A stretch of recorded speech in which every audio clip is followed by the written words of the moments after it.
He cheated even after I gave him my front and back properties. But when the contractor walked in, everything changed. This summer, heartbreak turns into hot revenge and true love.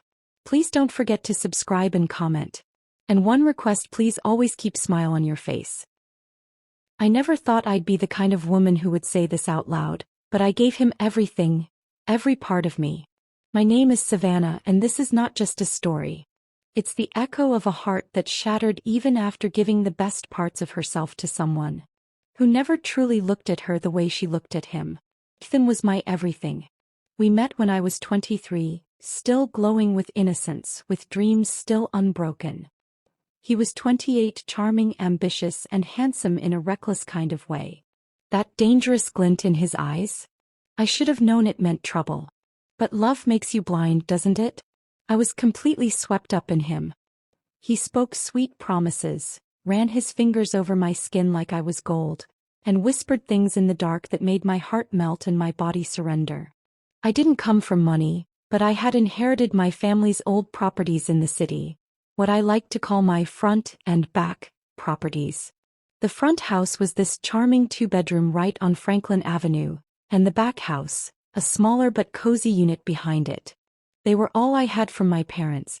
I never thought I'd let anyone touch them, let alone live there. But love, well, it makes you trust even when you shouldn't. When Ethan moved in with me, I gave him the front property, thinking it would be ours, a place where we'd build our future. And then, a few months later, when he said he needed more space to work on his music, he was a part-time producer, of course, I gave him the back unit too. I told myself, he's trying.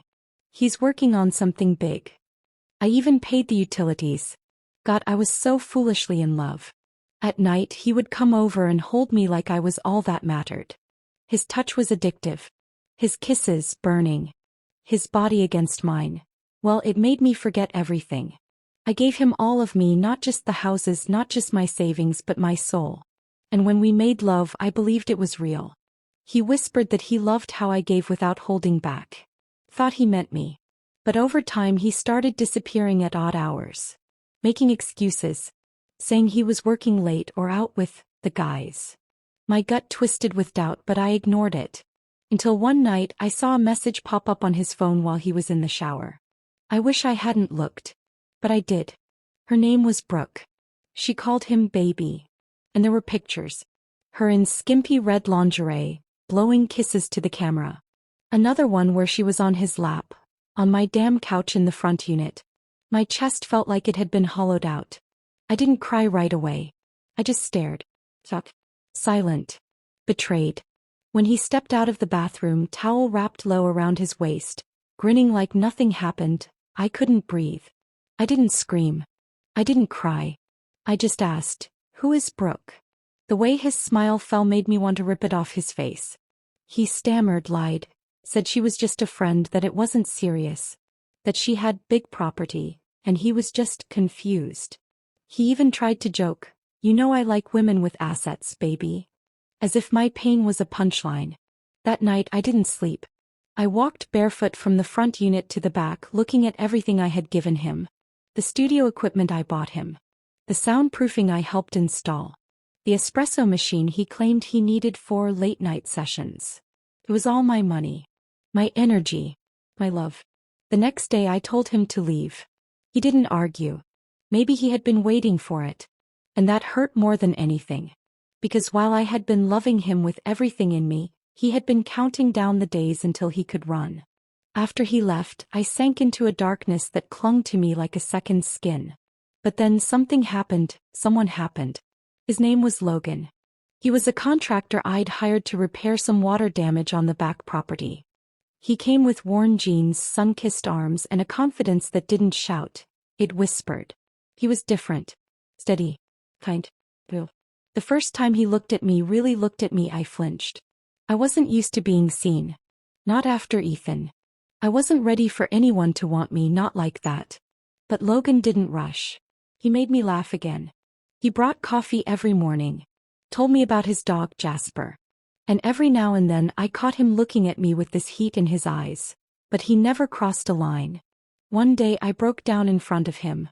I told him everything. About Ethan, the properties, the betrayal. And he didn't pity me. He just listened. And then he said something I'll never forget. You gave him everything, Savannah. Maybe it's time someone gives you everything back. That night, we didn't plan for what happened. We were sitting in the back unit, sipping wine, laughing about how the water heater had burst again. His hand brushed mine. My breath caught. Our eyes met. And just like that, the air shifted. He leaned in slowly, giving me time to pull away. But I didn't. I wanted to know what it felt like to be kissed by someone who meant it. His lips were warm, unhurried, like he had all the time in the world for me.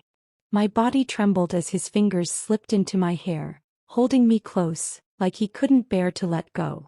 We moved to the couch, hands exploring, mouths hungry. But it wasn't just sex. It was fire and healing and everything I didn't know I needed. His lips traced the curve of my neck, making me gasp. His voice, deep and rough, whispered my name like it was sacred. You're beautiful, Savannah. You're enough. And for the first time in a long time, I believed it. After that night, things changed. He stayed. Not because I asked, but because he wanted to. He'd leave sticky notes around the kitchen. You're magic. Can't wait to see your smile. Dinner's on me tonight. He repaired both the front and back properties with care, treating them like treasures instead of trophies. One summer afternoon, as we sat on the porch of the front unit, watching the sun dip below the horizon, he turned to me and said, "You know, I don't care about big properties, front or back. I care about the woman who owns them." I laughed, blushing. "You really need to work on your metaphors." He grinned, pulling me onto his lap. "Oh, I don't know. I think I've finally found where I belong. Right here. With you." Now, when I think back to Ethan, I don't feel anger. I feel gratitude. Because his betrayal cleared the space for a man who truly sees me. A man who didn't come for what I could give, but for who I am. Sometimes heartbreak is just the beginning of the real story. The one where you rise, reclaim your power, and fall in love with someone who doesn't ask for your everything, because they bring everything with them. And maybe, just maybe, the right kind of love doesn't ask you to give up pieces of yourself. It adds more to who you already are. My name is Savannah, and I gave everything to the wrong man, but I found everything with the right one. And I'll never forget the difference.